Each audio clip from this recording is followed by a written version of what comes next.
Hey, this is Autumn with Maryton Old Man Ministry. I'm coming at you with another tidbit little lesson for you today. Oh, that light's up there. You can see that pretty bad. Turn that down. Okay. Because I probably look a little crazy right now, but I'm also trying to fold my daughter's clothes while I give y'all a little bit of a lesson. Earlier today, I was kind of feeling a little down, just feeling a little negative, a little drained, Yesterday, me and my husband were out at this Christmas lights event, and we're doing a live action nativity scene for our church. It's part of mine and his ministries where we like to build construction things to help teach the Word of God, and we like to just do things for the community to try to get a little bit more people to Jesus and things like that, or just at least try to get people to realize the reason for the season is Jesus Christ. And so this morning I was just feeling pretty down, pretty low, pretty depressed, things like that, which don't make fun of me. I'm folding my daughter's clothes. I'm trying to do two things at once because that's what us mamas have to do, okay? So don't mind if you see a pair of little girl underwear, it's not nasty or vulgar or anything. It's not like she's wearing them and running around in them. Not clean clothes, okay? So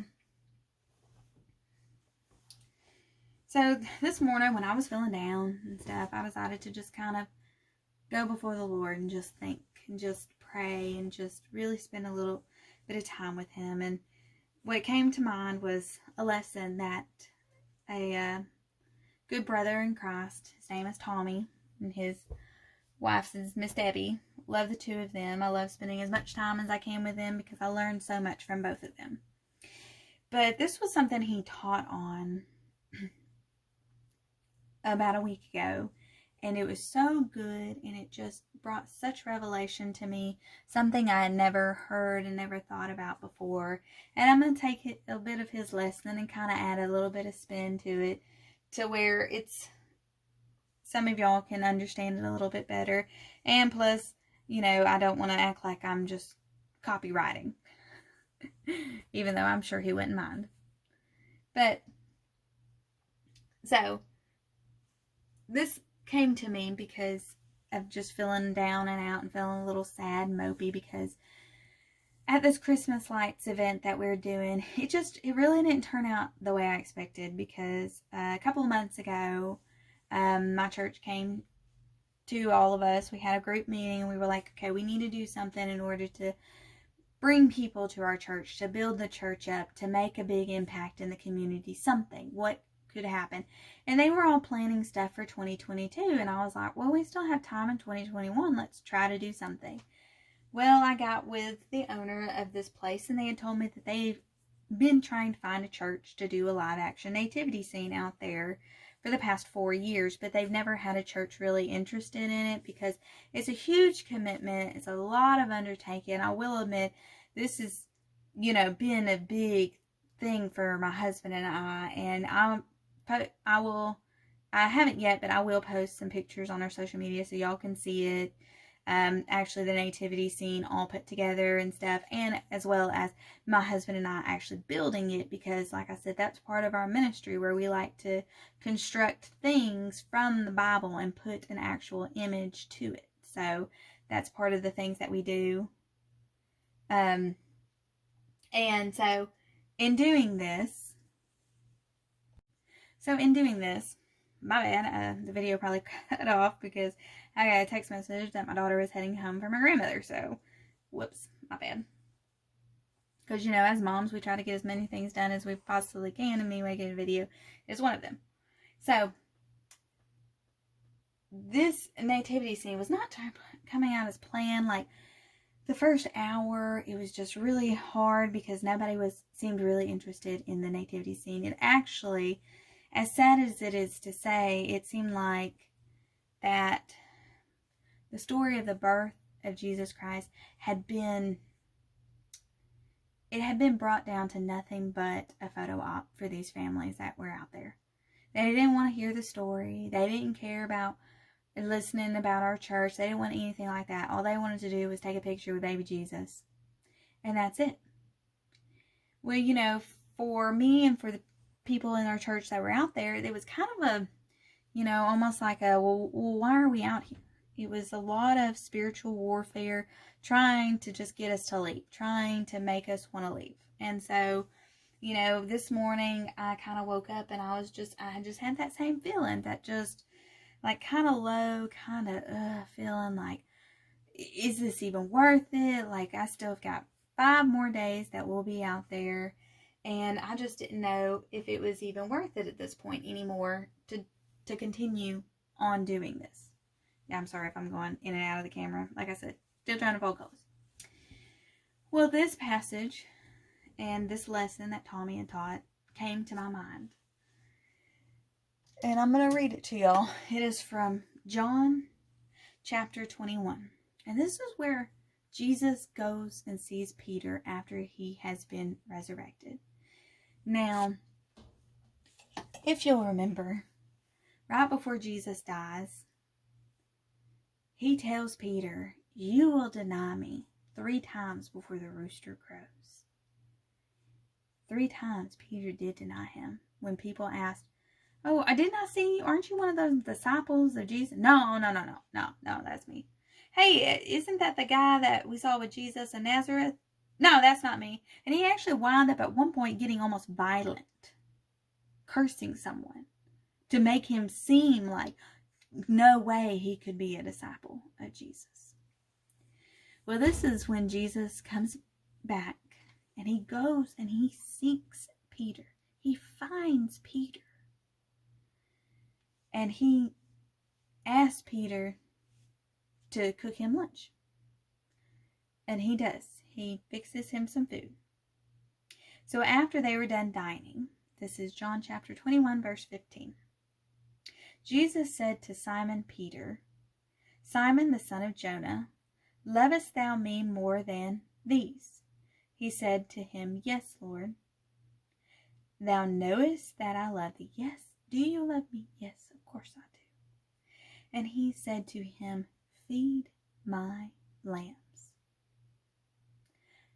When Brother Tommy talked about this, that is the very first time I had ever heard anyone mention the feeding of the lambs.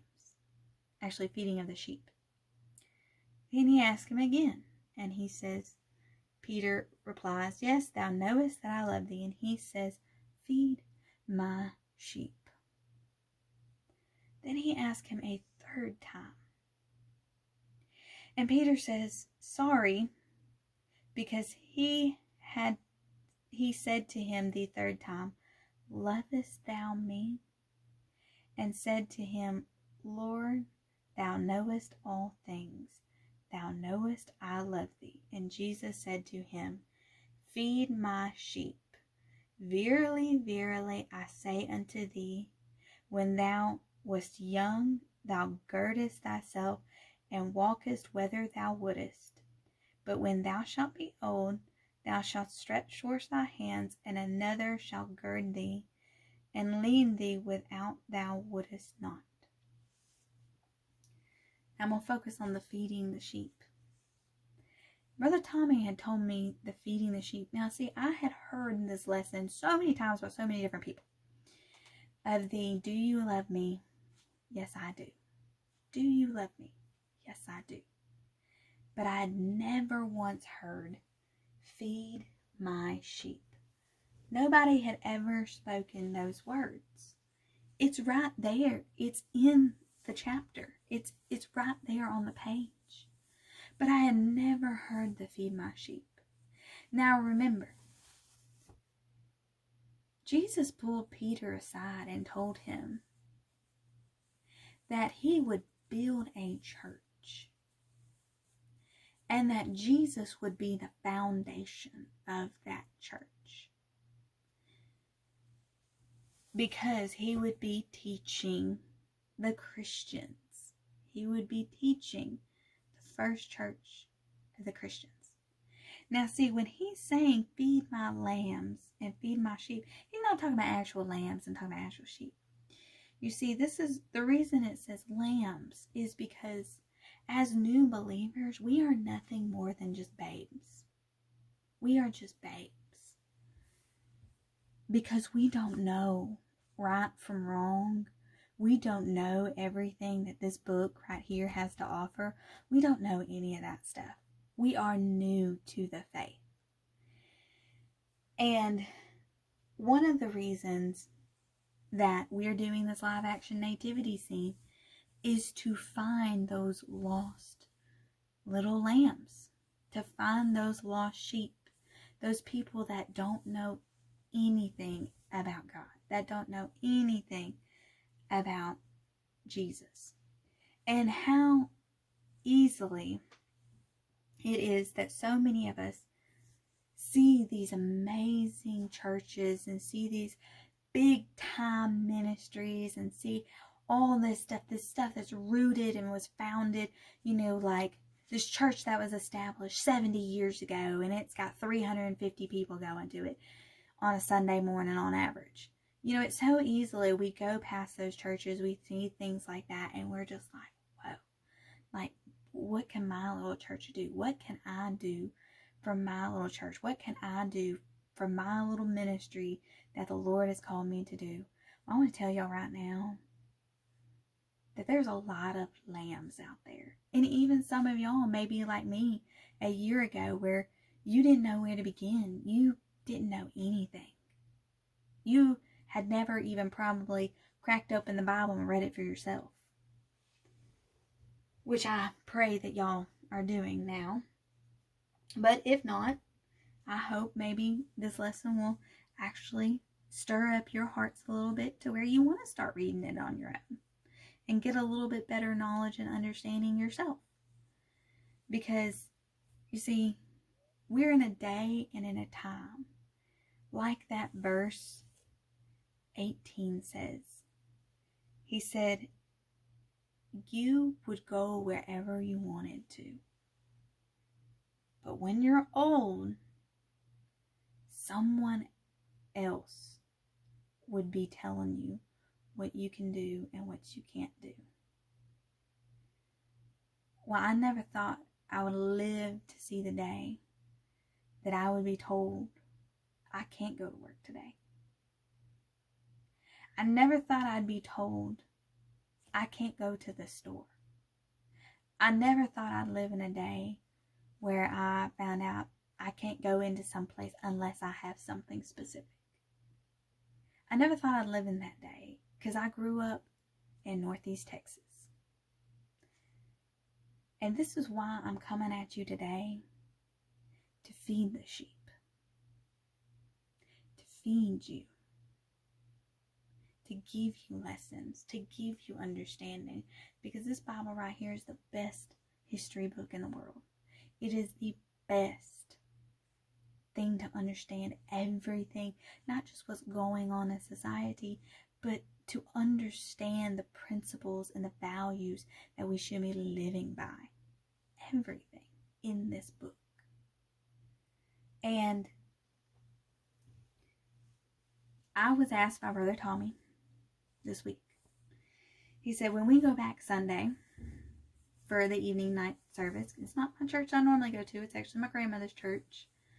I don't normally go there except for on Sunday evenings. 1, so I can see my grandmother, and 2, so I can get a good lesson and study from other really good Bible-believing Christians. And honestly, I would suggest to any of y'all, if you have an opportunity to go visit another church, to go visit another church. Because maybe they're on something else that you've never heard of. Like I said with Brother Tommy, when he taught this lesson, I had never heard that before. And so I invite each of you to go visit a different church. If you want to come visit my church, just shoot me an email and I will send you the information, and you are free to come visit the church that I normally attend. I'm not naming what it is because, to be honest, that's not what this lesson's about. This lesson's about you getting to know this word a little better.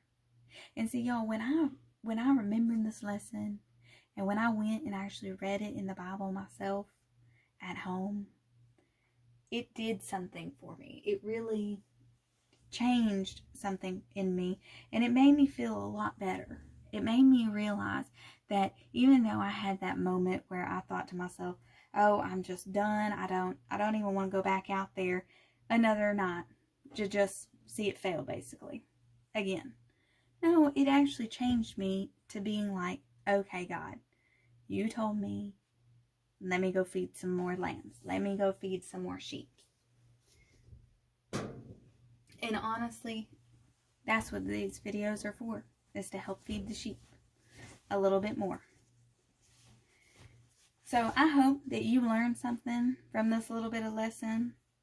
And honestly, if your church ever does any kind of volunteer, anything, just remember that you're not doing it to glorify yourself, and you're never too busy for God. Because I'm going to tell you right now that He's going to make time for you to do whatever you need. Whatever He's put in front of you to do. And just remember that when you're doing something, when you're volunteering for your church, even if you don't like it, even if it's something that you're just kind of thinking, just remember that it's because you're feeding His sheep. You're doing it just to feed His sheep. And at the end of the day, when I'm standing before Jesus, I hope He says, good job, you fed my sheep. Or at least I'll be able to say, I tried to feed your sheep. They didn't eat. And plus, normally most of us only spend about 4 hours a week in church. You try to feed a sheep only 4 hours a week and see how healthy it is at the end of that week. Or especially at the end of a year. You only feed them 4 hours for an entire year, 4 hours a week for an entire year. See how well they do. I'm sure they won't be thriving. And I'm sure all the rest of those sheep will be much healthier than they are. So that's why I'm making little videos like this as well, is to give you during the week a little bit more feeding to where you will be able to thrive a bit more. And so check out our podcast. And if you like this video, please like it. And if you want more videos like this, make sure to subscribe and turn the bell on. Follow us on Facebook, on Instagram, at Maryton Old Man Ministry. You can find it anywhere like that. And at the end of the day, just remember, we aren't here for we are here for a purpose. And sometimes it may be just as simple as feeding some sheep. I hope y'all have a very Merry Christmas. God bless.